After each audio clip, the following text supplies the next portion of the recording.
દરેક નીતિની સામે કાયદાની રીતે ઊભો રહેતો SSK ન્યૂઝ ચેનલ। વડાપ્રધાન નરેન્દ્ર મોદી સુરત એરપોર્ટ પર આવતા જ તેમનું ભવ્ય સ્વાગત કરાયું હતું અને ત્યારબાદ વડાપ્રધાનને સુરત એરપોર્ટના નવા ટર્મિનલ બિલ્ડિંગનું ઉદ્ઘાટન કર્યું હતું। આ સમયે મુખ્યમંત્રી, ભાજપ પ્રદેશ અધ્યક્ષ સહિતનાઓ હાજર રહ્યા હતા।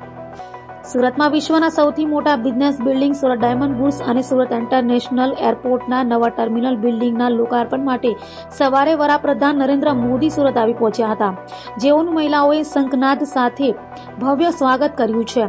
વડાપ્રધાન નરેન્દ્ર મોદીએ સૌપ્રથમ સુરત એરપોર્ટ પર ₹350 કરોડથી વધુના ખર્ચે તૈયાર થયેલા નવનિર્મિત ટર્મિનલ બિલ્ડિંગનું લોકાર્પણ કર્યું હતું।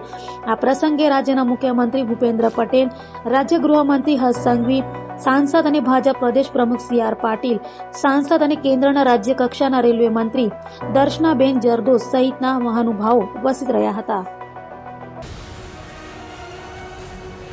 દરેક નીતિની સામે કાયદાની રીતે ઊભો રહેતો SSK ન્યૂઝ ચેનલ।